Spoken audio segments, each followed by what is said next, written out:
Está no ar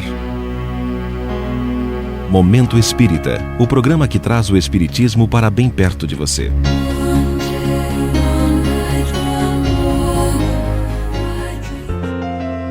Antes da crítica. É comum criticarmos nosso próximo. Parece mesmo um hábito da maioria de nós.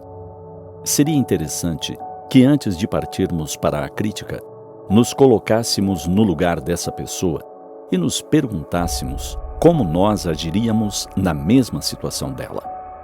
Será que não faríamos como ela, a quem estamos julgando? Também poderíamos perguntar a nós mesmos o que já fizemos em favor dessa criatura em dificuldade. Auxiliamos alguma vez? Aconselhamos? Tomamos alguma atitude antes para evitar que ela caísse? Pensemos. O que isso nos diz respeito?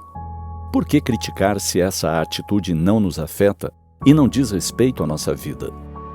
Também observar o lado bom da pessoa em questão, a fim de concluir se não temos mais razões para agradecer e louvar do que para aborrecer ou reprovar.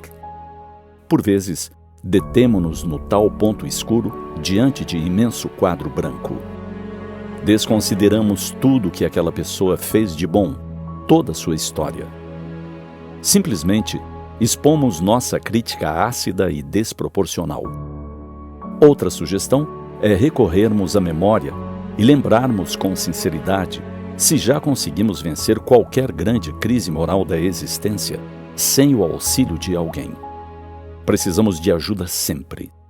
E não são aqueles que condenam veladamente, aqui e ali, que estão nos auxiliando de maneira eficaz. Se conseguimos vencer, foi com a ajuda dos que nos abraçaram e lutaram conosco. Na sequência, ponderemos em sã consciência se temos certeza da falta pela qual é apontado o outro, em torno de quem somos convidados a emitir opinião. Quase sempre estamos ouvindo apenas um lado. E é bem comum estarmos escutando mentiras ou fatos distorcidos pela maldade daqueles que nos passaram as informações. Assim, vejamos aonde isso pode nos levar. De bom tom, verificarmos pelo estudo de nós próprios se possuímos suficientes recursos para corrigir sem ofender.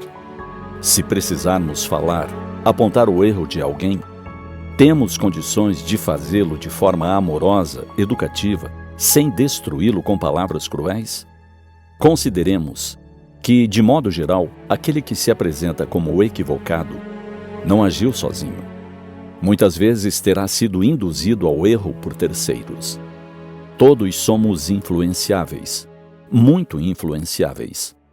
Obviamente que a responsabilidade final é sempre nossa. Mas pensemos nas tantas ocasiões em que nos sentimos pressionados por forças ao nosso redor.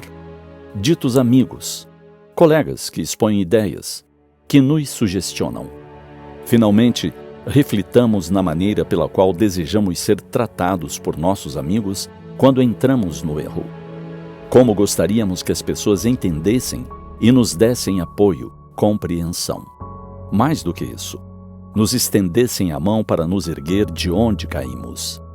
Se pensarmos em todas essas questões antes de nos dispormos a criticar, lembraremos claramente que somos todos falíveis. Hoje é o outro que caiu em erro. E nós? Caímos antes? Ou talvez venhamos a cair mais tarde? Afinal, nenhum de nós está livre de, antes de concluir a jornada da vida, cometer alguma tolice. Por tudo isso, antes da crítica, lembremos da compaixão.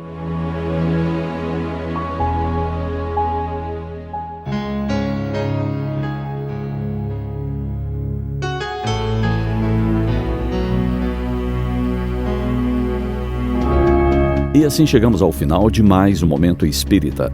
Até o próximo programa.